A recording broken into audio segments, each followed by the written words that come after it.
할렐루야. 오늘부터 추석이 시작되는 날입니다.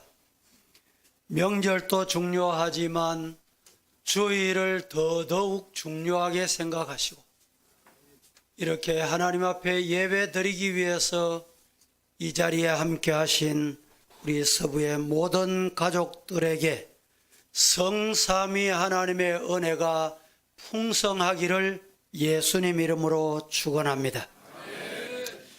오늘 본문 말씀 마태복음 12장 말씀 중에 마음의 집 관리를 잘 합시다 라고 하는 제목으로 말씀을 드리려고 합니다. 우리 한번 따라하겠습니다. 마음의 집 관리를 잘 합시다. 마음과 집이 여기에 병행이 되어 있습니다. 요 말은 설교하는 남 목사가 만들어낸 말이 아니고 오늘 본문에 보면 예수님께서 마음을 집이라 라고 말씀하셨습니다. 성경에 보면 집이라는 단어가 대단히 많이 나옵니다. 이 집이라는 단어는 환경과 시대와 비유에 따라서 각각 다르게 적용이 됩니다. 하나님의 나라 천국을 말할 때 집이라 라고 표현한 곳이 있습니다. 이 세상을 일컬어서 집이라 라고 표현하신 곳도 있습니다. 예수님께서 피 흘려 세우신 몸된 교회를 일컬어서 집이라 라고 표현한 곳도 있습니다. 또 하우스, 우리가 사는 집을 일컬어서 또 집이다 라고 표현하신 곳도 있고 또 어떤 곳은 우리 인간의 육체를 집이다 라고 표현한 곳이 있습니다. 그런데 오늘 본문은 마음을 집이라고 표현을 했습니다. 본문 44절을 다 함께 한번 보겠습니다. 시작.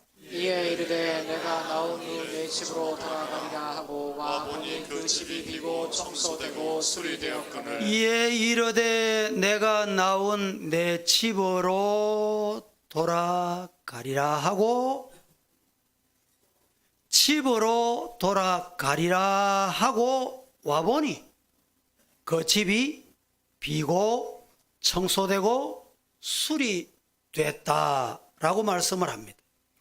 오늘 본문의 말씀은 예수님은 사람의 마음을 집으로 비유하셨습니다. 어떤 집에 귀신이 살고 있었는데 어느 날 그 귀신은 그 집에서 쫓겨났습니다. 쫓겨나서 물 없는 광야를 헤매다가 도무지 쉴 만한 곳을 찾지 못하여 다시 옛 집으로 돌아와 보니 집은 비어 있을 뿐 아니라 깨끗하게 청소되고 수리되어 있었다라고 말씀합니다. 귀신은 혼자 살기가 아깝다고 생각이 들었던 것 같습니다. 그리하여 자기보다 더 악한 귀신들을 7이나 데리고 가 함께 삶으로 그 집의 형편이 처음보다 더 나쁘게 되었다라고 말씀을 했습니다. 예수님이 지금 비유의 말씀으로 말씀을 하시고 계십니다. 마지막 결론에 가서 이 비유를 어디에 적용하신 말씀인가 라는 것을 말씀드리겠습니다.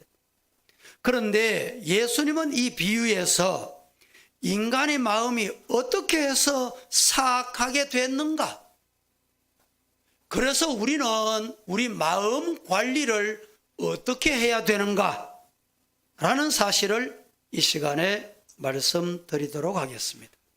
첫째, 마음의 집 관리는 깨끗하게 해야 합니다. 집은 항상 깨끗하게 관리해야 안락한 생활을 할 수가 있습니다.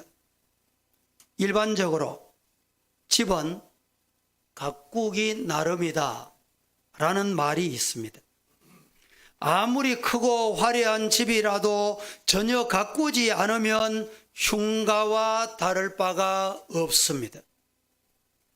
반대로 아무리 작고 보잘것없는 집이라도 항상 깨끗이 하고 정성껏 가꾸기만 하면 안락한 생활에 공간을 만들어 갈 수가 있습니다. 똑같은 장소에 똑같은 집을 지어 놓아도 집주인에 따라 집안 분위기가 전혀 다르게 느껴지기 마련입니다. 어떤 집은 몇 년 동안 방이나 거실 한 번도 벽보를 바르지 않고 밖에 페인트 한 번 칠하지 않아 수리도 하지 않아서 집이 우중충하고 이곳저곳이 떨어져 나가는 모습은 아주 흉하게 보이기 마련입니다. 지금 제가 성도들의 가정을 흉 보려고 하는 것은 아닙니다. 이해하시고 들으시기 바랍니다.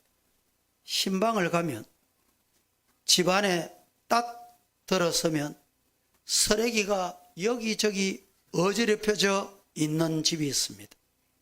마루에는 빨래거리가 쌓여 있고 방에는 이부자리가 하루 종일 깔려 있고 부엌에는 설거지할 그릇이 그대로 방치되어 있습니다. 벽에 뭔가 액자 하나가 걸려 있는데 삐딱하게 걸려 있고 거기를 유심히 보면 뽀한 먼지가 쌓여 있습니다. 안방에는 텔레비가 하루 종일 돌아가는지 지 혼자 열심히 방송을 합니다. 그런데 어떤 집은 정반대입니다. 집은 언제나 산뜻합니다. 집안에 들어서면 비록 작지만 정원이 있어서 그 정원에서 풍겨나오는 꽃 향기가 뜰 안에 가득합니다.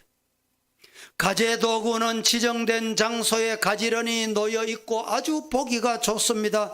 쓰레기는 아무리 두리번거리며 보아도 찾을 수가 없습니다. 마루나 방이나 부엌이나 집안 구석구석까지 깨끗하게 청소가 되어 정돈이 참 잘 돼 있구나 싶습니다. 텔레비는 제때 꺼져 있는 것 같습니다. 밝은 창가에는 책상이 하나 놓여 있는데 그 책상 위에는 성경을 신방 받기 전까지 읽었는지 펴져 있습니다.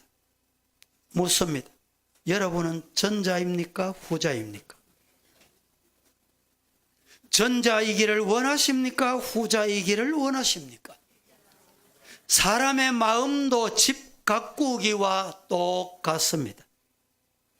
제대로 가꾸지 않고 그대로 방치해 두면 흉가와 같이 되어서 귀신들이 살기에 알맞은 장소로 변해버립니다. 그러나 항상 마음을 깨끗하게 하고 아름답게 가꾸기만 하면 성전과 같이 되어서 주님이 들어와 사시기에 알맞은 장소, 좋은 마음이 되는 것입니다. 그러므로 우리는 각각 자기의 마음을 자기 집을 가꾸듯이 정성껏 가꾸시기를 주님 이름으로 축복합니다. 우리는 마음의 집을 항상 깨끗이 가꾸어 정돈할 뿐만 아니라 그곳이 그 마음이 아름다운 정원이 되어야 합니다. 먼저 딱딱하고 거친 마음이 있다면 갈아엎어야 합니다. 가시덤불과 돌멩이를 거두어내야 합니다. 그리고 땅을 고르게 한 후에 그곳에 각종 아름다운 꽃을 심고 유실수를 심어 가꾸어야 합니다. 그래야 그 마음에 꽃이 피고 여러분 열매를 맺을 때 되면 탐스러운 열매를 주렁주렁 맺게 되는 것입니다. 그러면 우리 주님은 그 정원에 거니시면서 몹시 기뻐하실 것입니다. 우리는 모두 자신의 마음속을 가꾸는 정원사라는 사실을 잊지 마십시다. 만일 정원사의 역할을 제대로 하지 않고 마음의 정원을 그대로 방치해 둔다면 그의 마음은 금방 나도 알지 못하는 순간에 가시덤불과 잡초가 우거져 폐허가 되고 말 것입니다. 여러분, 논밭에 가서 열심히 과목을 심고 열심히 김을 매는데 왜 심은 것은 잘 안 자라고 안 심은 잡초는 그렇게 잘 자랍니까? 고추나무, 고구마 심어놓고 잡초 안 뽑으면 얼마나 편하겠습니까? 오늘 우리 마음도 똑같습니다. 가꾸는 마음, 아름다운 마음은 자꾸 가꾸어야 됩니다. 방치해두면 가시, 찔레, 엉겅퀴, 더러운 것이 그 자리를 잡게 되는 것입니다. 이제부터는 우리들은 외모를 가꾸는 일에만 신경 쓰지 말고 내면을 가꾸는 마음의 정원사 노릇 잘 하시기를 축복합니다. 세속적인 사람들은 외모를 가꾸는 일에만 힘쓰지만 우리 그리스도인들, 신앙의 사람들은 내면을 가꿀 줄 알아야 됩니다.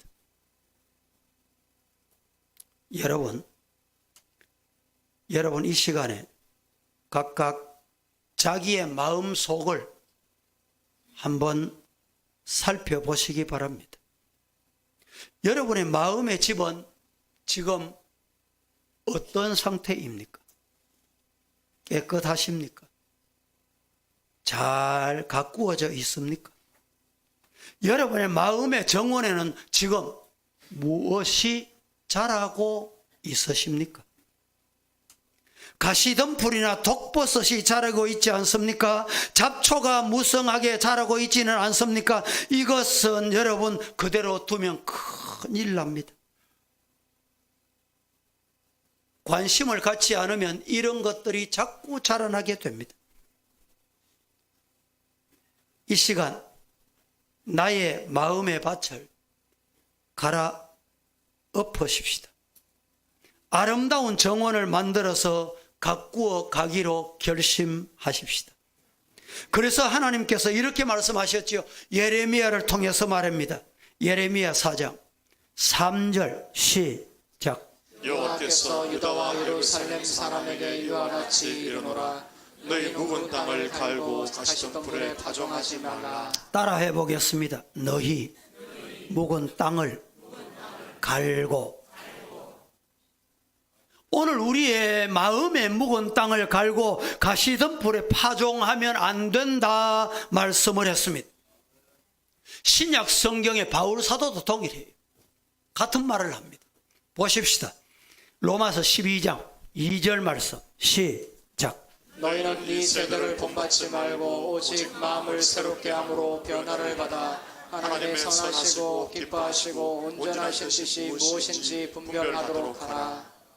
너희는 이 세대를 본받지 말고 오직 따라하십시다. 마음을 새롭게 함으로 변화를 받아 하나님의 선하시고 기뻐하시고 온전하신 뜻이 무엇인지 분별할 줄 알아라. 이 말씀은 마음의 여러분 집을 마음의 집을 잘 관리하라 라는 말씀입니다.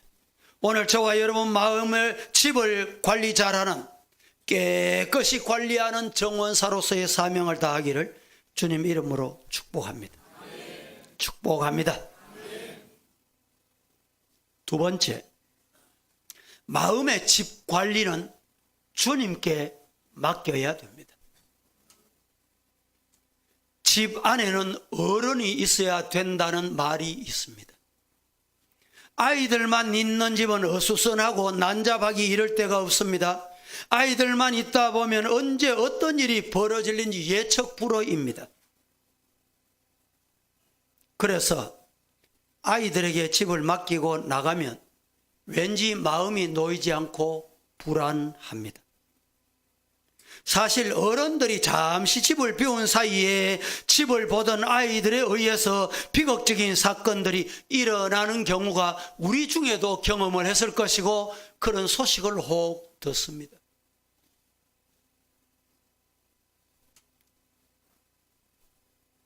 어떤 엄마가 아이가 잠든 것을 보고 잠시 집을 나갔습니다. 괜찮겠거니. 그런데 큰 문제가 생기는 경우가 대단히 많습니다. 우리 교회도 오래전입니다. 주일 오후 예배를 드리는데 사이렌 소리가 왱왱 울립니다. 어디서 나는 소리인고 알고 봤더니 교회 마당까지 왔습니다. 알고 봤더니 부목사 사택에 불이 났습니다. 기억나십니까? 원인이 어떻게 됐는지 알아봤더니 겨울에 우풍이 세니까 집에 이제 방에다가 스티로폼을 붙여놨어요. 촛불을 켰는지 성냥불을 켰는지 모르지만 거기 불이 붙으니까 아주 재밌게 잘 타는 거예요. 그래서 아이가 계속 불장난을 하다가 결국은 집에 불이 났어요. 아이들이 있으면 항상 위험합니다. 아이들에게 맡기면 항상 조심해야 됩니다. 우리 수정이가 아주 어릴 때 엄마가 밖에서 빨래하고 밖에 있는 동안에 아이가 잠들었다가 깨보니 엄마가 안 보입니다. 그때는 부엌과 안방이 연결되어 있는 집입니다. 부엌에 있나 싶어서 문을 밀었던 것 같아요. 그런데 아이가 그 부엌에서 어디입니까? 예? 부뚜막. 부뚜막에 떨어졌어요. 떨어졌는데 뭐 높이가 안 높아서 괜찮았는데 그 부뚜막에 물을 마실 컵이 하나 있었어요. 유리컵이. 이 유리컵이 다리를 쳤어요. 그래서 소리를 듣고 달려가 보니 피가 펑펑 쏟아집니다. 요사이 같이 차가 있습니까? 뭐 택시가 자리 있습니까? 그 아이를 품에 안고 병원까지 달려가는데 도로변에 와서 차를 세우니까 웬 차가 그렇게 세워주는 차가 없더만. 택시도 안 와요. 한번 혼이 나는 적이 있는데 언젠가 어떤 목사님이 하시는 말씀을 들었습니다. 실제로 있었던 일이래요. 똑같은 환경이었어요. 안방에 아이를 재워놓고 잠시 일을 보고 왔는데 이 아이가 엄마가 없으니까 아마 부뚜막 이 부엌 문을 마구 열었어요. 열리지 않다가 이게 팍 열리면서 아이가 부뚜막에 툭 떨어졌어요. 떨어졌는데 웬일입니까? 거기에는 100도가 넘는 연탄이 펄펄 타고 있었어요. 아이가 거기에 떨어졌어요. 병원을 데려갔는데 아이가 식물인간이 됐습니다. 결국에는 얼마 되지 못해서 아이를 하나님 나라 보냈다는 얘기입니다. 여러분, 이처럼 아이들만 있는 집은 불안하기 짝이 없습니다. 아이들은 모든 면에서 미숙하고 분별력이 없기 때문에 실수투성일 뿐만 아니라 어떤 위급한 일을 당했을 때 적절히 대처할 만한 능력이 없습니다. 그렇기 때문에 아이들은 어른의 보호를 받아야 되고 도움을 받아야 되고 간섭을 받아야 되는 것입니다. 우리 인생은 모두 철부지한 어린 아이입니다. 우리 인생은 저와 여러분도 예외 없이 철부지 어린 아이입니다. 동의 안 되십니까? 나는 지혜롭습니다. 나를 왜 어린아이라고 합니까? 이런 분 계십니까?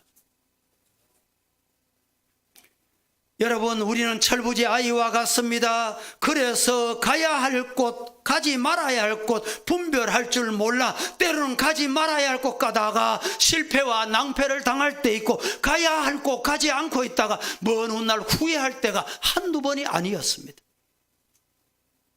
인생길 굽이마다 어찌할 바 몰라 방황할 때가 우리는 한두 번이 아니더라는 것입니다. 이미 나이가 40이 넘고 50이 넘고 60이 넘고 70이 넘게 살아도 막막하다고. 뭐가? 삶의 길이. 어느 길을 가야 할지 하소연하는 사람들이 한두 사람이 아닌 것을 봅니다. 나이 많이 먹었어도 마음은 아직도 어린 아이와 같이 철부지 상태를 벗어나지 못한 경우가 대단히 많습니다. 어떤 목사님이 수십 년 동안 목회하다가 일흔이 되어서 이제 은퇴하게 되셨습니다. 은퇴 하찬 예배 때 답사를 이렇게 하셨답니다. 내가 아직 막 이제 철이 들어 목회할 만하니까 은퇴하라고 내미니까 너무 섭섭하다는 거예요. 오늘 이 시대의 우리들만의 모습은 아닙니다. 성경에 나오는 위대한 인물 중에도 이런 분이 있습니다. 솔로몬은 다윗의 뒤를 이어서 이스라엘 나라의 왕이 됐습니다. 막상 왕이 됐지만 도저히 그 일을 감당할 수 있을 것 같지 않았습니다. 그래서 하나님께 일천번제를 드리며 하나님이 도와주세요. 하나님께 도움을 구합니다. 일천번제가 끝나는 날 꿈속에 하나님이 나타나셔서 이렇게 말씀하십니다. 내가 네게 무엇을 줄꼬? 너는 내게 구하라고 하셨습니다. 그때 솔로몬이 하나님께 아뢰는 말씀 중에 이런 말씀이 있습니다. 성경 보실까요? 다 함께 열왕기상 3장 7절 8절 7절을 봉독합니다. 시작. 나의 하나님 여호와여, 주께서 종으로 종의 아버지 다윗을 대신하여 왕이 되게 하셨사오나 종은 작은 아이라 출입할 줄을 알지 못하고. 자, 7절에 이렇게 말합니다. 종은, 여기 종이 누굽니까? 솔로몬 왕입니다. 솔로몬 왕이 자신을 종은 뭐라고 말합니까? 작은 아이라. 자신을 일컬어서 작은 아이라 출입할 줄, 출입을 해야 될지 하지 말아야 될지 알지 못하는 자입니다. 8절 시작. 왕께서 택하신 백성 가운데 있나이다. 그들은 큰 백성이라 수요가 많아서 셀 수도 없고 기록할 수도 없사오니. 여기서 솔로몬은 자기 자신을 출입할 줄조차 알지 못하는 작은 아이라고 고백을 합니다. 당시 솔로몬은 젊었지만 그렇다고 해서 결코 작은 아이는 아니었습니다. 예레미야 선지자도 하나님의 부름을 받았을 때 이렇게 고백합니다. 예레미야 1장 6절 시작. 내가 이르되 슬프도소이다. 주 여호와여 보소서. 나는 아이라 말할 줄을 알지 못. 자, 보세요. 내가 이르되 슬픕니다. 왜 슬픕니까? 주 여호와여 보시옵소서. 이 예레미야가 자신을 따라하십시다. 나는 아이라. 이렇게 고백을 합니다. 이처럼 우리 인생들은 철부지 아이와 같기 때문에 믿음직스러운 인자하신 어른이 필요합니다. 그런데 우리 인생들이 모두 어린아이와 같으니 누가 우리의 어른이 되겠습니까? 우리 인생들이 마음 놓고 의지할 수 있는 어른은 우리를 지극히 사랑하시는 주님 한 분뿐인 줄로 믿습니다. 그래서 우리 마음의 집의 주인을 주님으로 모셔드리기를 축복합니다. 온 인류의 모범이 되시고 서성이 되시는 임마누엘의 주님이 우리의 마음 집에 호주로 모셔 어른으로 모셔드리자는 말입니다. 주님이 우리의 마음의 집에 호주로 계시면 거기에 평안이 있고 거기에 만족이 있고 거기에 기쁨이 있고 행복이 있습니다. 어떤 일이 닥쳐와도 두려워 염려할 필요가 없다는 말입니다. 집에 어른이 있어야 하듯이 우리 마음의 집에 주인 되시는 주님이 계셔야 합니다. 주님이 계셔야 하는 이유가 무엇입니까? 그래야 정상적인 믿음, 정상적인 성장을 가져올 수 있기 때문입니다. 옛날 사람들이 사용하던 욕설 중에 이런 욕설이 있습니다. 애비 없는 호래 자식.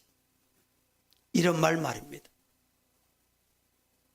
호래 자식이란 배운 데 없이 제멋대로 자라서 버릇 없는 젊은이, 아이다, 이런 뜻입니다. 그러니까 아비 없이 호래 자식이란 아버지가 없어서 제대로 배우지 못하고 자라난 버릇 없는 아이라는 뜻입니다. 물론 아버지 없이 자랐다고 해서 모두가 버릇 없는 것은 결코 아닙니다. 그러나 아버지 없이 원만하게 자라는 것도 결코 쉬운 일이 아니다는 말입니다.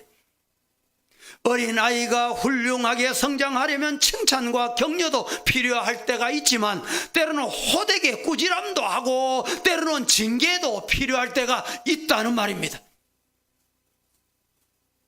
오늘날 점차 문제 아이들이 많아지고 사회가 살벌해지는 이유 중에 하나는 가정이 어른이 없다. 가정에 어른이 없습니다. 그래서 고개 숙인 아버지라고 합니다.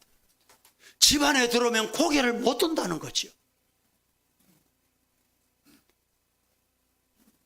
아들도 딸도 하나뿐이니까 잡으면 터질세라, 놓으면 날아갈세라, 애지중지하다가 여러분 집에 가면 고산병이 있습니다. 고산병. 고삼이 있으면 부모들이 숨도 바로 못 쉰다는 거예요. 가정에 나이가 많으신 어른이 없기 때문에 자녀들이 제멋대로 버릇없이 자라나고 있다, 이런 말입니다. 나이는 먹었는데 어른 노릇 못해요. 과거에는 선거 때가 돼도 야야 세상은 이렇다, 이쪽 길로 가자 이러면 그때는 다 순종했어.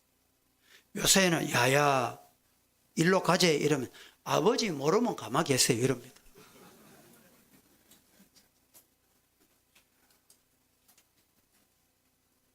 하나님 없이 사는 인생들은 어른 없이 자란 아이와 같습니다. 그래서 하나님 없는 인생은 죄송합니다, 버릇이 없습니다.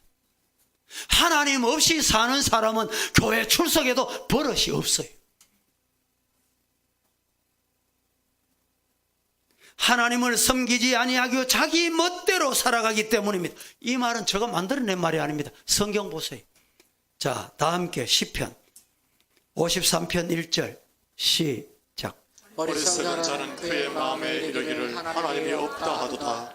그들은 부패하며 가증한 악을 행하며 선을 행하는 자가 없도다. 어리석은 자는, 이 말을 제가 버릇 없는 사람, 마음에 하나님 어디 있노? 내가 최고야? 내가 하면 돼? 그러므로 집안에 어른이 있어야 합니다. 우리의 마음에 주님을 호주로 어른으로 모셔드리기를 축복합니다. 성경은 이렇게 증거합니다. 요한복음 1장 12절에 다 함께 시작. 영접하는 자 곧 그 이름을 믿는 자들에게는 하나님의 자녀가 되는 권세를 주시고. 그렇습니다. 영접하는 자 마음에 예수님을 모셔드려야 돼요. 마음에 주님을 주인으로 모셔드려야 돼요. 그래야 그는 하나님의 자녀가 되는 권세를 주신다고 했습니다. 주님을 믿고 영접하면 하나님의 자녀가 되어 주님께서 그 집의 주인, 호주가 됐으므로 호주가 말씀 한마디 하면 그 가정은 다 조용해집니다. 그런 가정이 정상적인 가정입니다. 아직도 주님을 영접하지 못한 성도가 있으십니까? 더 이상 지체하지 마시고 주님을 마음의 주인으로 모셔드려 임마누엘의 주님을 나의 마음에, 내 집안에, 마음의 집안에 호주로 모셔드려 내 마음의 정원을 아름답게 가꾸는 성도 되기를 축복합니다. 세 번째, 마음의 집 관리는 빈 집으로 두면 절대 안 됩니다. 빈 집은 언제나 위험합니다. 앞에서도 말씀드렸듯이 비어있는 집은 언제나 위험합니다. 집이 비어 있다는 것은 집 관리를 하지 않다. 사용할 주인이 없다, 이런 말입니다. 집 주인이 없다면 그 집은 이미 버려진 집이므로 집으로서의 존재 가치가 사라지는 것입니다. 마음의 집이 비어 있다고 하는 것은 영적 진공 상태를 말합니다. 혹 지금 마음의 집에 비어 있는 분이 없습니까? 심령의 주권자가 없다, 이런 말입니다. 마음의 호주의 주권자이신 주님이 계시지 않으니까 그 마음은 주인이 없는 집과 같이 아끼고 가꾸는 사람이 없으므로 결국에는 가시덤불, 잡초 이런 것만 우거져 흉가가 되고 마는 것입니다. 그리고 그런 흉가에는 덜짐승들이 찾아오듯이 마음의 그런 집에는 귀신들이 찾아오기 마련입니다. 그래서 그들이 머무르기 아주 적당한 장소가 되고 맙니다. 그래서 그들이 행하는 대로, 그들이 지시하는 대로 그들은 움직이고 말하게 되는 것입니다. 오늘 본문에 보면 집에서 쫓겨난 귀신이 사막과 광야를 헤매다가 다시 옛집으로 돌아와 보니 그 집이 비고 깨끗이 소재되어 있고 수리되어 있다, 이렇게 말했습니다. 여기 소재됐다고 하는 것은 긍정적인 의미에서 하는 말이 결코 아닙니다. 부정적인 의미에서 그러하다는 말입니다. 즉 귀신이 보기에 자기 자신들이 들어가서 살기에 적합한 방법으로 그 마음이 준비되어 있다, 이런 말입니다. 그리고 그 집이 수리되어 있다. 수리됐다는 이 말은 헬라어 원어에는 장식되어 있다, 이렇게 표현합니다. 다시 말하면 이 말씀도 귀신이 거기에 거하기에 아주 적합한 장소로 잘 깨끗이 귀신이 거할 만큼 좋은 장소로 변해 있더라, 이 말입니다. 결국 빈집이란 귀신들이 거하기에 적합한 장소를 말합니다. 주님이 계시지 않은 심령은 악령이 틈타게 돼 있습니다. 악령은 쫓겨난 것뿐이지 아주 멸망당한 것이 아니기 때문에 언제든지 틈만 나면 비집고 들어오려고 대기하고 기다리고 있습니다. 그러므로 집을 비워놓으면 안 된다는 말입니다. 귀신들이 좋아하는 것으로 장식해 놓으면 안 됩니다. 귀신들이 좋아하는 것은 시기, 질투, 엄란, 불신, 게으름, 교만, 위선 등입니다. 제가 말씀드렸지요. 켈빈 선생이 거짓말을 한마디 하고 나면 이 거짓말을 또 감추고 또 감추어야 되고 덮어야 되기 때문에 호주머니에 9개 거짓말을 가지고 다닌다고 했습니다.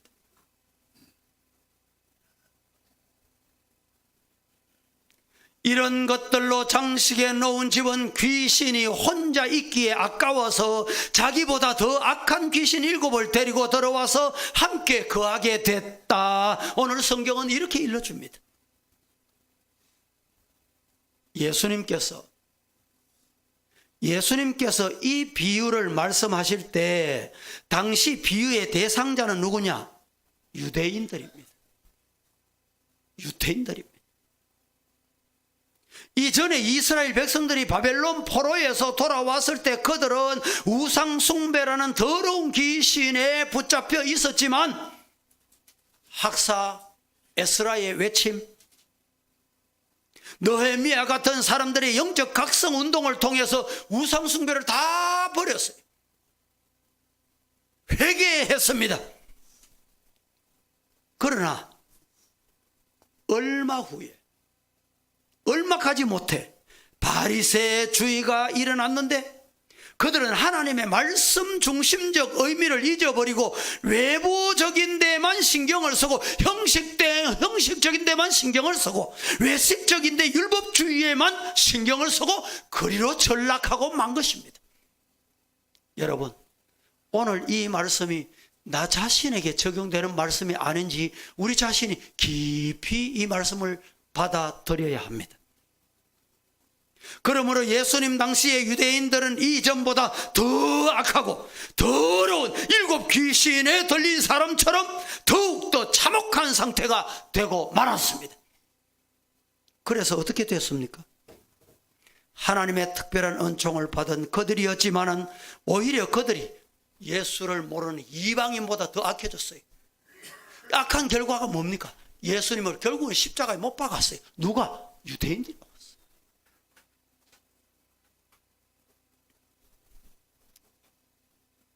오히려 그들이 이방인보다 더 사악해져서 구세주로 자기 백성의 땅에 오신 하나님의 아들을 십자가에 못 박는 무서운 죄를 저지르고 만 것입니다. 잘 들었어요. 백합화 향기는 모든 꽃 향기 중에 어뜸이지만 이 백합화는 일단 썩으면 다른 꽃 악취와 비길 수 없이 악취가 심합니다. 부부는 세상에서 가장 가까운 사이지만 일단 한번 이혼하게 되면 원수 중에 원수, 그런 원수가 없게 되는 것입니다.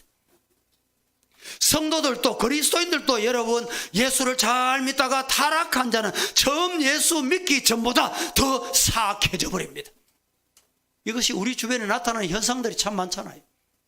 뭐 전도관이나 통일교나 최근에 신흥 이단 종교들,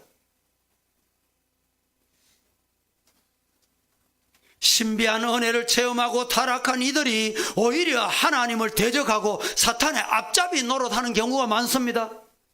그러므로 따라하십시다. 마음의 집을 따라합니다. 마음의 집을 비워놓지 말자. 예수님을 주인으로, 예수님을 가장으로 모셔드리자. 귀신이 침투할 만큼의 틈을 보이지 말아야 합니다. 언제나 주님을 호주로 모시고 집안을 깨끗하게 아름답게 가꾸면서 살아가기를 주님 이름으로 축복합니다. 마음도 가만히 두면, 관리하지 않으면 잡초가 난다니까요. 가시가 난다니까요. 그래서 말에 가시가 있다는 거예요. 속에 가시가 자라기 때문에 말에 가시가 생기는 거예요. 말씀을 맺습니다. 마음의 집 정원에는 그리스도의 향기가 가득하고 성령의 열매가 가득하여 우리 주님의 마음을 흡족하게 해드리는 저와 여러분 될 수 있기를 축복합니다. 우리도 그런 집을 원하지만 누구보다도 우리 주님이 그런 집을 원하고 계신다는 사실을 꿈에도 우리는 잊지 마십시다. 마음의 집 관리 잘하여 주님을 주인으로 모시고 사시는 서부의 성도 다 되시기를 살아계신 예수님 이름으로 간절히 축복합니다. 축원합니다.